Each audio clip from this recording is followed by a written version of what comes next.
friends, family, and internet stranger, Stephanie here, and today I've got some casseroles for you. This video is part of a collab hosted by Sammy over at Managing the Maze, so if you are looking for a bunch of casserole ideas, take a look at the playlist. I have it linked down in the description box below, and you'll get all kinds of ideas there. And if you've never been to Sammy's channel, I love Sammy's channel. She is one of my favorite people to watch on YouTube, so her channel will be linked in my description box below as well. Make sure you go check her out if you haven't already done so. And if you're here from the playlist, welcome. My name is Stephanie. I do weekly What's for Dinner videos and other various food content, as well as the occasional vlog and some travel videos. So I hope that interests you and you might stick around and consider hitting that subscribe button. But let's get right into these recipes. First up, since both of my recipes call for cooked chicken, I just threw some in the slow cooker. I used my Instant Pot on the slow cooker function, added about half a cup of water at the bottom. I had 3 very large chicken breasts that I pulled out of the freezer and coated them in my favorite seasoning, which is the Corruption seasoning I picked up on one of my road trips. This is not sponsored, but I do mention it frequently, so I always have it linked in the description box below because you can buy it online. And that was actually what I considered to be the most thoughtful Christmas gift I got this year. My mom got me a giant thing of Corruption seasoning, and I was so excited about it. So I cooked this on high for about 4 hours.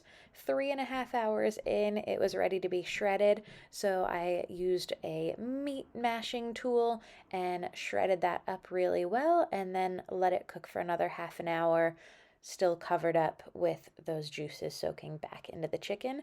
And then I separated it into 2 different portions so I could make my 2 different casseroles. First casserole, chicken and corn casserole. The recipe that I loosely followed was called Amish chicken corn casserole, and I'll have that linked in the description box, but I did veer off of it just a little bit. So to start this recipe, I'm making a bechamel type sauce. I started with butter melted and then added flour, and then I am whisking that flour in and adding my seasoning next.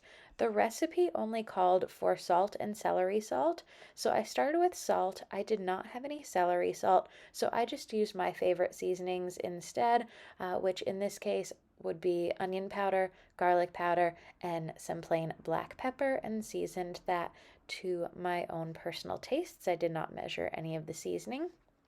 And then once that was kind of cooked down with the flour, I slowly started pouring in my milk and whisking the entire time to make sure that came out nice and smooth. So this is the same kind of base that you would use for maybe a mac and cheese, or I made creamed tuna on my channel recently. It's that same type of base.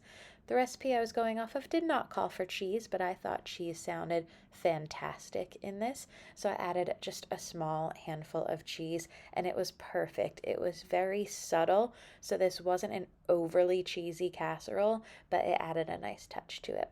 Then I added my corn and my chicken. I used frozen corn, but I did put it in the microwave for a few minutes beforehand, so I did not cook it all the way through. I just wanted to make sure I could drain off some of that excess liquid so it wouldn't make my casserole really watery.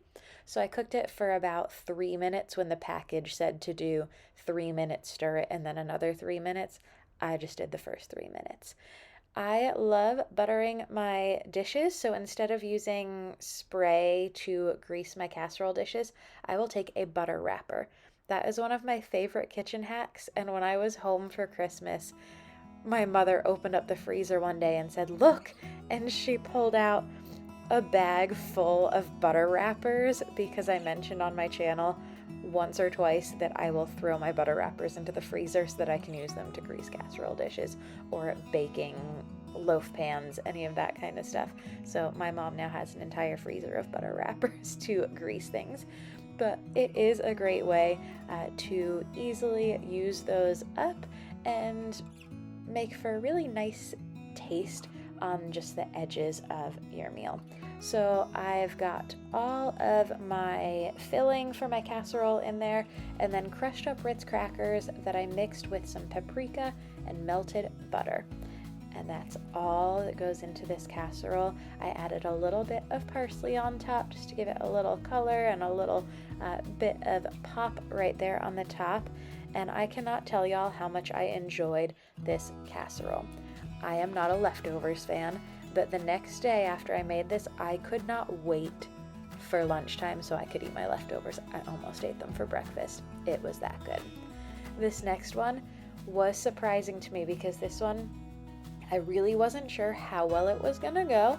I was kind of combining two different recipes that I had seen and going a little bit based off of each of them, and I had not tried this one before. The other one, I had eaten a version of it before, but I had never made it. This one I have not eaten or made, so this one was delicious as well, and I would really only change one thing when I make it again, and I'll tell you that a little bit later on in here.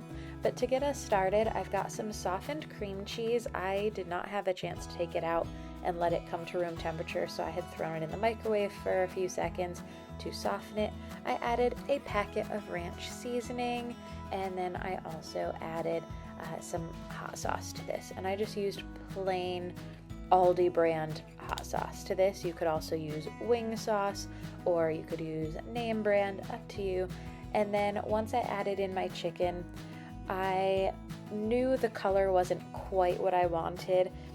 Without even tasting it, I could tell I hadn't added enough hot sauce. So I got it to the color and smell, which I know sounds odd, but I went off of how strong the smell was to figure out how much I wanted to add in there. And then I combined that as well as some celery and shredded carrots. If you are not a fan of celery, because I know a lot of people aren't, you can totally leave it out. I can never use all of the celery in one meal, so I keep it in the freezer, and I just thawed it a little bit and wrung out some of the excess water and added that in. The carrots were fresh. And then I used cauliflower, and this is that one thing I would change. I would chop up the cauliflower. The cauliflower tasted amazing in this. I really enjoyed it, but it was too large compared to the size of everything else. But honestly, I was so hungry this night when I got home from work. I just wanted this to be done so that I could eat it. So I did not really care, since I was the only one eating it, if my cauliflower was too big. But if I do make this again, which I probably will, because again, I did really like this, I would chop up the cauliflower a little bit smaller so that it kind of meshed in a little bit better. Once I've got that in there, I've got some cheese in it. I add a little bit more cheese on top. You can use whatever cheese that you have on hand or that you enjoy. I had cheddar on hand. That worked well. I covered this for the first half of baking it, and then for the second half uncovered it, and I served this with a few onion rings. You could also put some like crunchy onions on top if you wanted to, but I really wanted onion rings, and then I also had a little bit of salad with it. Thanks again, Sammy, for hosting, and thank you everyone for watching. I hope y'all enjoyed this video and got some inspiration for some nice cozy casseroles. I will again have that playlist linked down below in the description box if you are looking for some inspiration.